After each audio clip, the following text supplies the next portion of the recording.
Aku hanya memberi para pekerja wajib militer zaman kuno, bubur putih tanpa batas dan acar sawi. Dan setiap hari harus bekerja 8 jam baru boleh istirahat. Bahkan hanya di akhir pekan bisa makan daging braised. Awalnya kukira para pekerja akan segera memberontak. Tapi di hari pertama mereka sudah tidak tenang. Apakah ini makanan terakhir kita? Pada hari ketiga para pekerja jatuh dalam kepanikan. Jangan-jangan Tuan ingin membiarkan kami mati. Sampai hari ketujuh, semua pekerja datang menghadapku. Tuanku, siapa yang ingin Anda bunuh? Kami akan membantumu membunuh siapapun yang kau inginkan. Nyawa kami sepenuhnya milikmu. Setelah berlangsung selama sebulan, para pekerja entah kenapa menyelimutiku dengan sebuah jubah kuning bermotif naga. Aku memandangi jubah naga di tanganku sambil berpikir.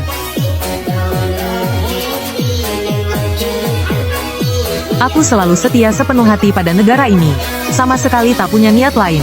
Tepat 2,5 tahun lalu, aku berpindah ke masa lalu menjadi bupati perbatasan. Dan entah kenapa terbangun sistem logistik terkuat. Awalnya kukira dengan sistem ini, aku akan cepat mencapai puncak kehidupan. Aku sangka di awal sistem hanya memberiku tanpa batas beras, acar sawi dan Yunan Bai Yao. Ini membuatku teringat sebuah postingan yang pernah kulihat. Jika pekerja wajib militer zaman kuno hanya diberi bubur dan acar, apakah mereka akan memberontak? Sebagian besar netizen menjawab tidak. Bahkan ada netizen usil yang menjawab, asal bubur dan acar mengenyangkan. Kalau buburnya lebih kental, acar ditambah sedikit minyak wijen. Jangan bilang soal wajib militer. Bahkan disuruh membangun tembok besar sampai Eropa, mereka pun tidak akan mengeluh. Sambil berjalan aku terus berpikir. Pengikutku yang siu menunjuk ke kejauhan. Sebuah kota kecil yang bobrok sambil berkata. Aku menatap tembok kota yang rusak di depanku. Tanpa sadar aku mengerutkan kening. Kelihatannya jabatan bupati kabupaten ini tidak mudah dijalani. Saat aku melangkah memasuki kota, seorang perempuan dengan wajah penuh luka dan kehilangan 3 jari, berlutut di depanku sambil memohon. Dengan perempuan ini sebagai yang pertama mengemis, orang-orang lain pun ikut maju menghalangi jalanku, berlutut di tanah memohon sesuap makanan. Aku baru saja hendak mengambil sedikit bahan makanan dari kereta, untuk kubagikan kepada rakyat cacat ini, ketika sebuah suara terdengar dari tengah kerumunan. Saat suara itu terdengar, seorang pria melangkah keluar dari kerumunan, pedang di pinggangnya, sangat mencolok perhatian. Aku bertanya dengan rasa penasaran, apakah kau pemimpin mereka? Siapa namamu? Pria berpedang itu tersenyum mengejek diri sendiri. Mana mungkin aku seorang pemimpin? Mereka hanya takut pada pedang rusak di tanganku. Jika Tuan berkenan, mohon sedekahkan sedikit bahan makanan untuk kami para cacat ini. Aku meraih ke dalam kereta di belakangku, lalu mengeluarkan 2 karung beras, dan berjalan mendekati pria berpedang itu. Aku melihat meski orang-orang ini bertubuh cacat, mereka masih mempertahankan sedikit ketertiban. Kurasa ini berkat jasamu. Di sini ada 2 karung bahan makanan. Ambillah dan bagikan kepada mereka. Pria berpedang itu tak menyangka aku akan menyerahkan bahan makanan berharga ini secara langsung ke hadapannya. Tindakan ini memberinya rasa hormat yang besar.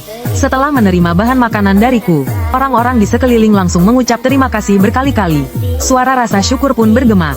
Pria berpedang itu menimbang 2 karung beras di tangannya, yang memang peka terhadap berat. Dia tahu 2 karung ini setidaknya berbobot 3-40 jin. Cukup bagi mereka untuk berhemat dan makan 2 kali. Pria berpedang menyerahkan 2 karung bahan makanan di tangannya kepada perempuan pertama yang menghadang keretaku sambil berkata, bagikan bahan makanan ini kepada semua orang. Namun baru saja perempuan itu membuka karungnya dia langsung terkejut. Aku, ini beras pilihan. Apakah kamu? Pria bermargawu yang membawa pedang mengira dirinya salah dengar. Perempuan itu langsung mengulurkan karung beras ke depan wajah pria bermargawu, agar dia melihatnya dengan jelas. Detik berikutnya pria berpedang itu terpaku di tempat, menatap beras putih bersih, yang berkilauan. Namun saat melihat telapak tangannya sendiri yang hitam dan kotor, dia takut mengotori bahan makanan ini. Maka dia segera menarik kembali tangannya. Pria bermargawu bertanya dengan tak percaya, Tuan, apakah beras pilihan ini benar-benar untuk kami? Aku mengangguk pelan, lalu bersuara keras kepada orang-orang cacat di sekeliling. Aku adalah bupati baru kabupaten ini Zhou Yi. Mulai besok aku akan mengatur pemerintah membuka lumbung dan membagikan pangan untuk menolong para korban bencana. Begitu kata-kata ini keluar, orang-orang di sekitar langsung bersorak seperti gelombang gunung dan laut. Hidup bupati! Ku melambaikan tangan, menghentikan teriakan orang-orang di sekitar, lalu bertanya kepada pria berpedang itu, Margamu, siapa namamu? Bersediakah kau membawaku ke kantor pemerintahan kabupaten? Pria berpedang itu tampak sangat bersemangat dan segera menjawab, nama keluargaku, aku anak ke-6 di keluarga. Karena itu semua orang memanggilku Wu Liuzi. Aku mengangguk pelan. Liuzi, kalau begitu kau berjalan di depan dan memimpin kami ke kantor kabupaten. Semakin masuk ke dalam kota semakin aku merasa terkejut. Sepanjang jalan yang terlihat hanyalah rumah runtuh dan bangunan rusak. Sebagian warga di dalam kota masih memiliki tangan dan kaki. Meski tidak seperti orang-orang di luar kota yang cacat tubuh. Namun dari mata mereka sama sekali tak terlihat cahaya harapan apapun terhadap kehidupan. Mungkin karena melihat hal ini, Wu Laoliu yang berjalan di depan berteriak keras kepada warga kota. Pemerintah tidak meninggalkan kita, bupati baru kita sudah datang menjabat untuk menolong kita para korban bencana. Begitu Wu Laoliu mengucapkan kata-kata ini, tatapan mata warga kota yang semula redup, seakan tersulut oleh sesuatu, memancarkan cahaya panas yang menyala. Setelah berjalan sebentar, kami tiba di sebuah bangunan yang setengahnya telah runtuh. Wu Laoliu berteriak keras, "Lao Qiantou, pemerintah mengirim bupati besar ke sini." Tak lama kemudian, seorang pria parubaya mengenakan seragam algojo yang lusuh keluar. Algojo yang memimpin itu dengan penuh emosi berlari ke hadapan Wu Laoliu dan bertanya, "Wu Laoliu, apa yang baru saja kau katakan? Apakah pemerintah benar-benar mengirim bupati baru?" Wu Laoliu menunjuk ke arahku di belakangnya. Tuan itu adalah bupati baru Kabupaten Pingliang, yang baru saja menjabat. Qian Yong melihatku lalu segera turun dari tangga, dan berlutut di hadapanku. Sambil menangis terseduh-seduh ia berkata, "Tuan, akhirnya Anda datang. Pemerintah akhirnya tidak melupakan rakyat Kabupaten Pingliang." Aku segera membantunya berdiri, lalu menanyainya secara rinci tentang kondisi kota Pingliang. Kabupaten Pingliang ini meski termasuk kota terpencil, setengah tahun lalu masih memiliki lebih dari 800 rumah dan 5.000 penduduk. Namun setelah bencana perang setengah tahun lalu, sekarang jumlah penduduk di seluruh kabupaten ini tak sampai 2.000 orang. Bupati sebelumnya dan penasihatnya juga, karena berwatak keras dan pantang menyerah, akhirnya gugur demi negara. Kepala mereka ditebas oleh orang barbar lalu dipancang ditombak sebagai peringatan. Setelah mendengar penuturan Qian Yong, aku hanya merasa bagian atas leherku terasa dingin. Qian Yong bertanya dengan hati-hati, "Tuan, pasukan perbatasan dan bantuan pangan dari pemerintah, kira-kira kapan bisa tiba di kabupaten kami?" Melalui ingatan pemilik tubuh ini, aku sudah tahu negara Chen ini telah busuk sampai ke akar. Terutama sejak Perdana Menteri pengkhianat Yan Song berkuasa, seluruh istana kekaisaran dibuat kacau balau. Soal bantuan dan perbekalan yang barusan disebut Qian Yong, selama setengah tahun ini pun tak terlihat bayangannya. Jelas sudah mustahil akan datang lagi. Aku mendengus dingin, dan langsung menghancurkan hayalan mereka. Setengah tahun sudah berlalu, para pejabat bangsat yang makan gaji buta di istana, tak pernah mengirim beras atau pasukan. Kalian masih saja bermimpi kosong, memikirkan hal-hal yang tak masuk akal. Suaraku tidak keras, namun seluruh rakyat di sekitar mendengarnya dengan jelas. Dalam sekejap, wajah rakyat di sekeliling langsung meredup, tapi harapan di mata mereka pun padam. Kulihat waktunya sudah tepat, maka aku berteriak lantang. Melihat penderitaan kalian hari ini, aku Zhou Yi sungguh tak tega. Beruntung aku Zhou Yi masih memiliki harta. Malam ini bahan makanan yang kubeli akan tiba di Kabupaten Pingliang kita. Besok saat tengah hari akan resmi dibagikan sebagai bantuan. Warga yang tadinya hendak bubar, kembali berkumpul sekali lagi. Aku melanjutkan perkataanku, namun ingin memakan bantuan ini tidak bisa tanpa bekerja. Tembok kota Pingliang kita sekarang sudah sangat rusak. Sama sekali tidak mampu menahan musuh atau perampok. Mulai besok pagi saat jam Chen, kita mulai memperbaiki dan memperkuat pertahanan dari sisi selatan. Baik pria maupun wanita tua muda sakit atau cacat, selama ikut berpartisipasi dalam perbaikan pertahanan kota, dan menyumbangkan tenaganya, saat tengah hari semuanya bisa minum bubur kami. Mengenai perbaikan dan penguatan tembok kota, sebenarnya warga yang hadir tidak menentangnya. Bahkan dari lubuk hati mereka sangat mendukung. Hanya saja semua orang meragukan apakah aku bisa tepat waktu mengatur dan menyediakan bahan makanan. Saat itu aku berkata, "Qian kepala penjaga, kau pergi dan lakukan pendataan. Berapa jumlah penduduk yang masih ada di kabupaten kita? Pisahkan pria wanita tua dan muda. Buat semuanya sedetail mungkin. Selain itu terutama yang bisa membaca dan punya keterampilan. Pisahkan dan catat dengan jelas." Setelah berkata demikian aku membawa Qian Yong dan beberapa orang masuk ke kantor. Setelah masuk ke kantor kabupaten aku bertanya pada Qian Yong, "Qian kepala gudang, di mana letak lumbung pangan kabupaten kita?" Qian Yong sempat tertegun, lalu segera menjawab, "Tuan, apakah Anda ingin menggunakan persediaan lumbung untuk membantu rakyat? Bahan makanan di lumbung kita sudah lama dijarah habis oleh bajingan Xiongnu setengah tahun lalu." Aku menggelengkan kepala dan berkata, "Apa kau tidak mendengar apa yang sudah kukatakan sebelumnya? Bukankah aku sudah bilang, bahan makanan yang kukumpulkan akan tiba malam ini? Perlu mencari tempat yang cocok untuk menyimpan bahan makanan." Begitu Qian Yong mendengar ada bahan makanan yang akan datang, ia langsung dengan sigap memimpin jalan. Tak lama kemudian, aku dibawa ke sebuah tempat penyimpanan bahan makanan. Aku berkata, Kian penjaga, kau cari beberapa gembok lalu kunci kembali lumbung-lumbung ini. Kuncinya nanti serahkan saja kepada Yang Xiu. Orang yang mengantar bahan makanan nanti akan mencari Yang Xiu. Oh ya, mulai sekarang Yang Xiu adalah penasihat kabupaten kita. Setelah urusan bahan makanan beres, kabupaten. Setelah seharian melakukan peninjauan, aku sudah memiliki pemahaman awal tentang seluruh kabupaten Pingliang. Awalnya aku sempat berpikir setelah tiba di Pingliang, akan mengajak rakyat miskin ini melawan tuan tanah dan membagi lahan. Namun setelah berkeliling, ternyata di Kabupaten Pingliang sama sekali tidak ada orang kaya, yang sedikit memiliki harta, sudah membawa seluruh keluarganya melarikan diri dari Kabupaten Pingliang yang dilanda perang ini. Kini aku akhirnya mengerti mengapa sistem memberiku beras dan acar tanpa batas. Jika aku tidak memiliki sistem ini sebagai sandaran, datang ke Pingliang untuk menjadi bupati, itu benar-benar awal permainan mode neraka. Keesokan paginya, aku sudah pagi-pagi membawa Yang Xiu dan 5 penjaga dari kantor dengan peralatan menuju ke bawah gerbang selatan. Namun begitu tiba di gerbang selatan, aku mendapati sebagian besar pria adalah para penyandang disabilitas yang dipimpin Wu Laoliu. Sementara orang-orang bertubuh sehat yang datang hanya sekitar 20-an. Melihat ini aku sebenarnya agak marah. Tak bisa menahan diri untuk memaki rakyat bandel ini, memperbaiki dan memperkuat tembok kota. Bukankah semua ini demi kebaikan mereka sendiri? Kalau nanti orang Xiongnu kembali menyerang perbatasan, apa mereka hanya akan membunuhku dan tidak membunuh mereka? Kepala penjaga Qian Yong juga melihat kemarahanku, lalu segera menenangkanku. Tuan mohon tenangkan diri dulu. Orang yang sudah lama kelaparan sama sekali tidak punya tenaga, bahkan tak terpikir untuk lari. Soal makanan, karena itu orang-orang ini lebih memilih berbaring di rumah untuk menghemat tenaga dan mengurangi lapar, daripada berjudi datang ke sini memperbaiki dan memperkuat tembok kota. Setelah memikirkan hal ini, aku tak bisa menahan rasa menyesal.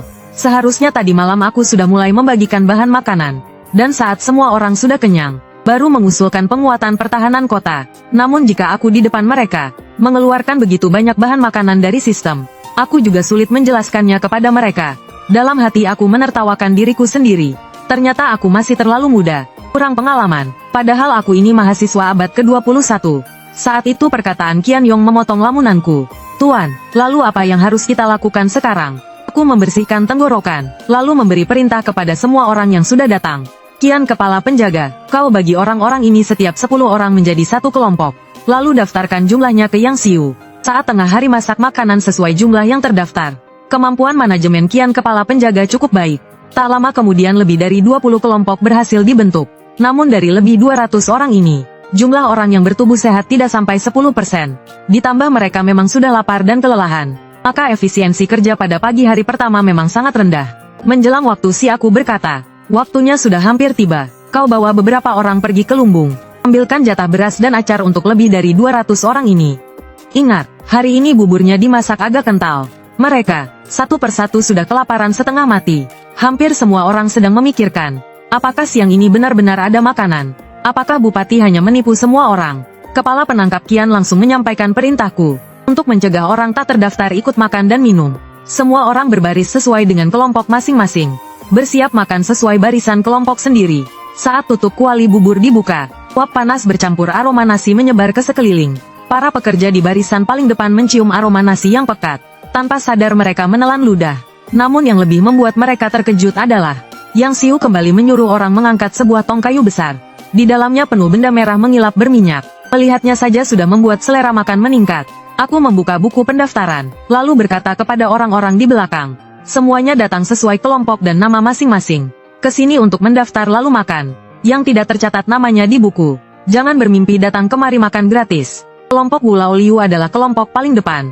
Saat dia berhasil mendapatkan semangkuk bubur pertama, dia bahkan tak peduli panasnya. Langsung menyeruput satu tegukan. Begitu masuk ke perut, Wu Laoliu merasa perutnya yang semula kosong seketika menjadi hangat. Tiba-tiba Wu Laoliu tersadar. Tegukan bubur yang ia makan ini sama sekali tidak seperti bubur bantuan pemerintah sebelumnya. Wu Laoliu berteriak keras. Saudara-saudara, yang dimakan Bupati untuk kita ini adalah beras pilihan. Apa itu beras pilihan? Itu adalah bahan pangan yang hanya bisa dimakan pejabat dan kaum bangsawan. Tak lama kemudian, para warga yang telah memperbaiki tembok kota sudah mengambil bubur dan acar mereka. Namun saat mereka terus meminumnya, tanpa sadar air mata pun mulai mengalir. Bahkan ada yang mulai terisak tangis. Alasan mereka menangis, semata-mata karena belum pernah meminum bubur seenak ini, dan belum pernah makan acar selezat ini. Aku yang sedang minum bubur di tempat teduh di samping, hanya merasa suara tangisan mereka membuat kesal. Aku malah mengira mereka belum kenyang. Dengan tidak sabar aku berdiri dan berteriak. Kalau belum kenyang ambil sendiri lagi dari kuali. Menangis ribut seperti ini buat apa?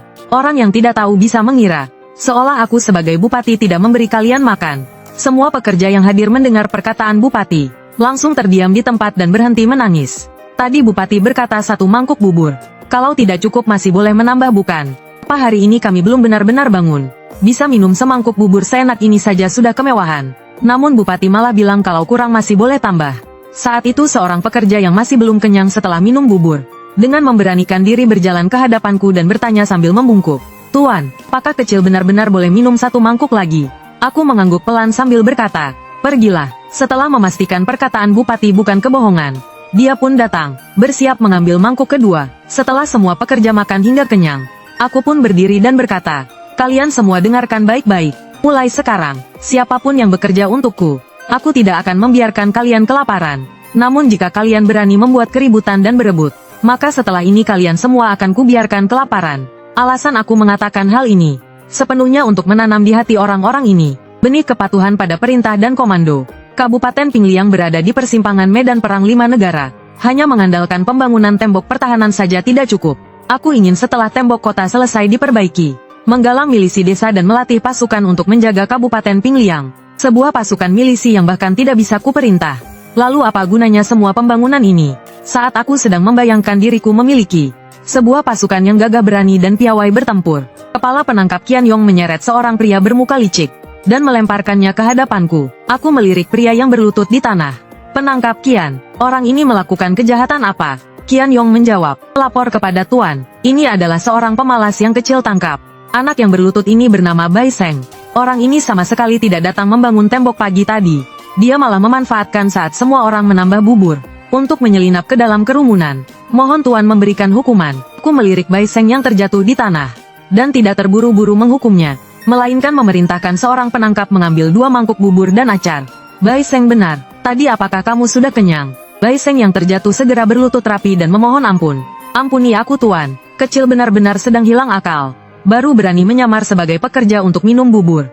Kecil tadi hanya sempat minum 2 teguk, lalu sudah ditangkap oleh Tuan penangkap. Kecil sudah menyadari kesalahan. Kecil sore ini pasti akan bekerja dengan sungguh-sungguh. Mohon Tuan berbelas kasihan. Aku tersenyum melihat Bai Seng di hadapanku. Apakah bubur berasku enak? Bai Seng yang bersujud di tanah langsung gemetar ketakutan. Terus-menerus bersujud. Dia menjawab dengan suara gemetar. Enak sekali. Aku membungkuk mendekat ke telinganya dan berbisik pelan. Kau harus tahu buburku ini bukan sesuatu yang bisa diminum sembarangan. Meski kata-kataku terdengar lembut, namun Bai Seng yang berlutut justru gemetar hebat. Ampuni aku Tuan. Saat ini aku sangat membutuhkan tenaga untuk membangun tembok kota. Kau melihat 2 mangkuk bubur di atas meja itu. 1 mangkuk untuk kau minum. Mangkuk lainnya untuk kau gunakan menarik orang bagi diriku. Mengerti? Bai Seng tertegun sesaat mendengarnya. Tuan maksud Anda menyuruh kecil pergi ke kota menyebarkan kabar untuk membangun tembok. Ada bubur diminum dan acar dimakan bukan? Aku mengangguk pelan, membenarkan perkataan Bai Seng. Melihat aku tidak menghukumnya, dia kembali bertanya pelan. Tuan, perkara hari ini Anda tidak menghukum kecil. Aku mendengus dingin. Jika besok aku melihat jumlah orang memperbaiki tembok masih hanya sebanyak ini, maka berarti kau tidak mengurus urusanku dengan baik. Saat itu 2 kesalahan akan dihukum bersamaan. Kita lihat apakah kau sanggup menanggungnya. Bai Seng segera bersujud dan berterima kasih. Kecil pasti akan mengerahkan seluruh tenaga untuk Tuan. Besok kecil pasti akan membawa banyak orang untuk Anda. Aku mengangguk puas. Keesokan harinya saat aku kembali ke gerbang selatan, aku mendapati jumlah orang hari ini 2 kali lipat dari kemarin. Sudah ada lebih dari 400 orang. Saat itu Bai Seng membawa istrinya seolah ingin berjasa. Ia berjalan ke hadapanku lalu langsung berlutut dan berkata, Tuan, kecil tidak mengecewakan amanah. Kemarin kecil berkeliling seluruh kota, menyebarkan kabar bahwa Tuan memberi makan kenyang para pekerja. Karena itu hari ini ada begitu banyak orang datang membantu memperkuat tembok kota. Kecil memberanikan diri membawa istri kecil, juga ingin membantu Tuan sebisanya. Mohon Tuan berkenan menerima. Kali ini memperkuat pertahanan kota bukan hanya memperbaiki yang lama agar kembali utuh. Aku juga berencana meninggikan dan menebalkan tembok kota. Kemarin 200 lebih orang tampak banyak di permukaan, namun sebagian besar adalah orang dengan cacat tubuh. Karena itu pekerjaan berjalan sangat lambat. Hari ini ada begitu banyak orang lagi membantu memperkuat kota. Jangankan perempuan, bahkan seekor anjing di kabupaten ini pun aku ingin menariknya untuk dijadikan tenaga kerja. Aku mengangguk pelan, lalu berkata kepada pasangan Bai Seng yang berlutut di tanah.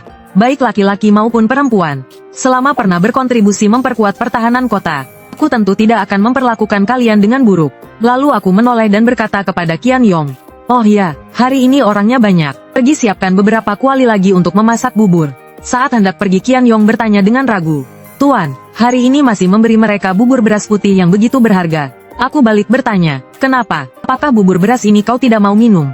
Kepala penangkap Qian Yong terus menggeleng.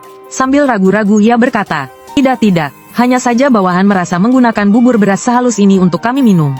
Memang agak boros bukan? Qian Yong mengangguk pelan. Alasan dia berpikir demikian, Qian Yong merasa jika Tuan Bupati mengganti bahan pangan halus ini dengan bahan pangan kasar, maka persediaan lumbung makanan kantor kabupaten akan bisa bertahan lebih lama. Kebetulan ada yang menanyakan hal ini. Ini adalah kesempatan yang sangat baik untuk menarik hati orang. Mana mungkin aku melewatkannya? Aku berteriak, "Nyawa kalian adalah nyawa bangsawan dan kaum ningrat juga nyawa. Atas dasar apa mereka bisa makan yang enak dan memakai yang bagus?" Satu kalimat apakah para raja jenderal dan menteri memang terlahir berbeda, memberi Qian Yong sebuah pencerahan yang mengguncang. Aku melanjutkan, "Jangan merasa nyawa kalian itu ringan, dan nyawa para bangsawan itu lebih berharga. Di tempatku nyawa manusia lebih besar dari langit." Pertama satu kalimat apakah para raja jenderal dan menteri memang terlahir berbeda. Lalu satu kalimat lagi nyawa manusia lebih besar dari langit. Dua kalimat ini langsung membuat kepala penangkap Qian terpaku di tempat. Takluk oleh pandanganku yang menganggap nyawa manusia di atas segalanya. Qian Yong diam-diam berpikir, Tuan Zhou begitu mencintai rakyat seperti anak sendiri. Aku pasti akan mengabdi sepenuh tenaga untuknya. Tak lama kemudian 1 minggu pun berlalu. Datang bekerja sebagai tenaga wajib memperbaiki tembok bisa minum bubur beras halus.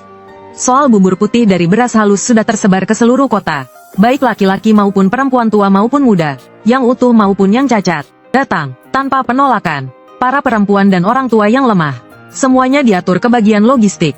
Bertanggung jawab memasak untuk semua orang. Anak-anak yang masih kecil diatur untuk mengumpulkan kayu bakar. Selain itu, aku juga setiap 10 hari sekali membagikan upah kepada para pekerja ini. Upah ini tentu saja berupa beras putih mengkilap. Tindakan kebaikanku yang berulang kali ini membuat seluruh Kabupaten Pingliang tak seorang pun yang tidak bersyukur. Semua pria wanita tua muda yang bekerja di lokasi, semuanya bekerja dengan penuh semangat. Hari demi hari pun berlalu. Tanpa disadari, aku sudah berada di Kabupaten Pingliang selama setengah tahun. Dengan kerja keras seluruh penduduk kota yang bersatu selama lebih dari setengah tahun. Hari ini tembok kota Kabupaten Pingliang di timur, barat, selatan, dan utara. Pada saat yang sama telah dipasangi gerbang kota yang baru. Melihat tembok kota setinggi belasan meter ini, dengan lebar belasan meter yang akhirnya rampung, di hatiku akhirnya muncul sedikit rasa aman. Harus diakui sebenarnya aku juga sangat beruntung. Seluruh penduduk Kabupaten Pingliang selama setengah tahun ini, ternyata tidak pernah sekalipun mengalami gangguan dari bangsa asing. Namun pertahanan sekuat apapun tetap ada hari ditembus. Sekarang tembok kota Pingliang mungkin bisa menahan serangan 10 hingga 20 ribu pasukan elit.